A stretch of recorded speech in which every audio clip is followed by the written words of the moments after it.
Lo pernah ngerasa dunia tuh makin lama makin ribut? Berita isinya perang, bencana, drama politik di sosmed.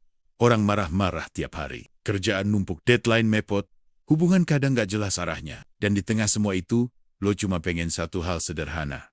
Tenang. Tapi makin lo cari, rasanya makin jauh. Kayak lo lagi berdiri di tengah badai, berusaha napas, tapi anginnya gak kasih kesempatan. Gue paham banget perasaan itu. Dan ternyata, bukan cuma kita yang pernah ngerasa kayak gitu. 2000 tahun lalu, ada satu orang yang hidup di dunia yang bahkan lebih kacau dari kita sekarang. Tapi, dia bisa tetap tenang. Namanya Marcus Aurelius, seorang kaisar Romawi, seorang filsuf, dan salah satu stoik terbesar yang pernah hidup. Bayangin, posisi Marcus waktu itu. Tahun 165 Masehi, Kekaisaran Romawi lagi di ujung tanduk. Perang pecah di perbatasan utara.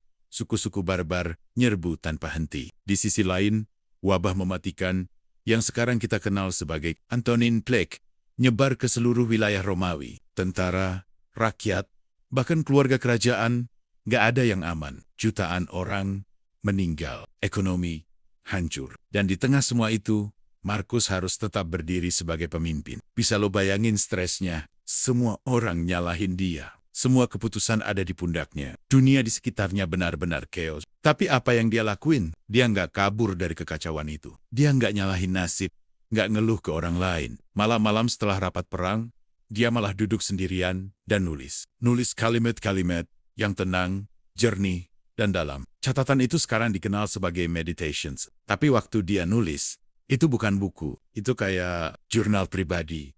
Tempat dia ngobrol sama dirinya sendiri. Salah satu tulisannya berbunyi, "You have power over your mind, not outside events. Realize this, and you will find strength." Lo punya kendali atas pikiran lo, bukan atas kejadian di luar sana. Sadari itu, dan lo akan menemukan kekuatan. Buat Marcus, dunia luar boleh rusuh, tapi selama pikirannya tenang, dia masih bisa jernih ngambil keputusan. Waktu yang lain, dia nulis lagi, "If you are distressed by anything external, the pain is not due to the thing itself, but to your estimate of it. And this you have the power to revoke at any moment." Kalau lo terganggu sama sesuatu di luar, sebenarnya yang nyakitin lo bukan kejadian itu, tapi cara lo menilainya. Dan lo punya kuasa buat mengubah itu.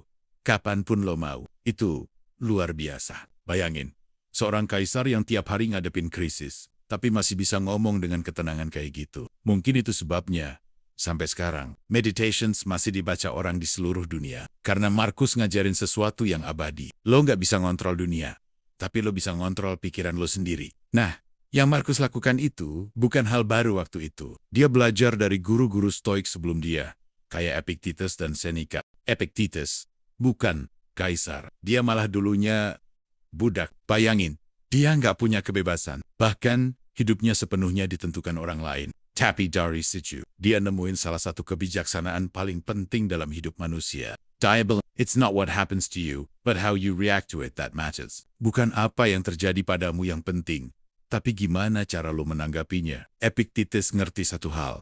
Dunia di luar bisa ngambil semuanya dari lo. Harta, pekerjaan, bahkan tubuh lo. Tapi ada satu hal yang gak bisa diambil siapapun. Pikiran lo. Dan selama lo bisa mengendalikan itu, lo tetap bebas. Buat dia, kebebasan sejati bukan berarti gak punya masalah, tapi punya kemampuan buat tetap tenang.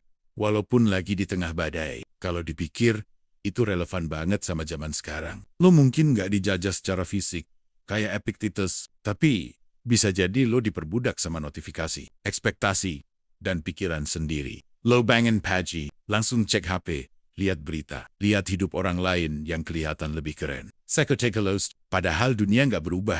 Cuma cara pandang lo yang goyah. Dan disitulah pelajaran. Stoik masuk.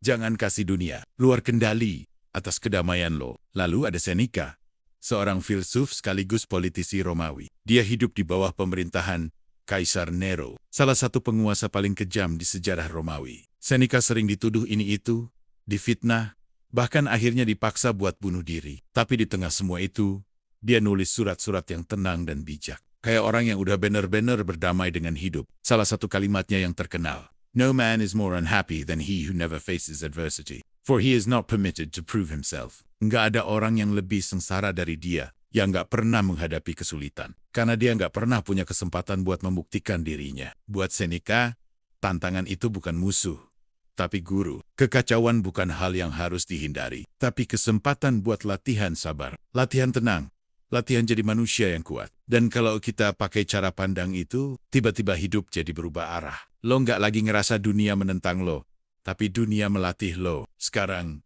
pertanyaannya, gimana caranya kita bisa menerapin itu di hidup modern yang super sibuk dan penuh tekanan ini? Jawabannya mungkin sederhana, tapi nggak gampang.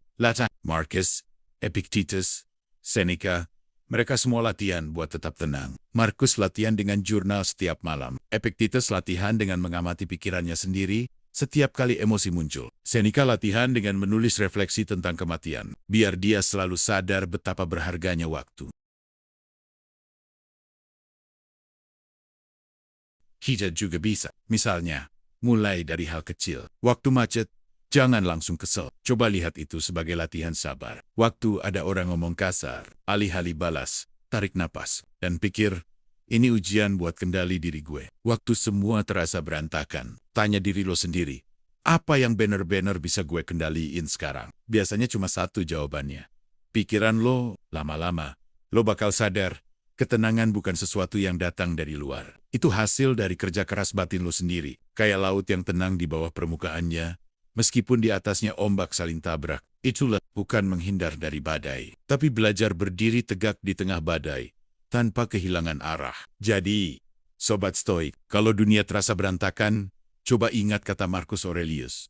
The tranquility that comes when you stop caring what they say or think or do, only what you do. Ketenangan itu datang waktu lo berhenti peduli tentang apa yang orang lain bilang, pikir, atau lakuin, dan fokus cuma ke apa yang lo lakuin sendiri. Tenang, bukan berarti lo cuek. Tenang, artinya lo sadar, lo nggak bisa ngontrol dunia, tapi lo bisa ngontrol pikiran lo. Dan mungkin, justru di tengah kekacauan, lo akan menemukan siapa diri lo sebenarnya. Dunia bisa berisik, tapi pikiran lo bisa tetap hening. Sampai ketemu di video berikutnya. Sobat Stoik, jaga tenang, jaga pikiran.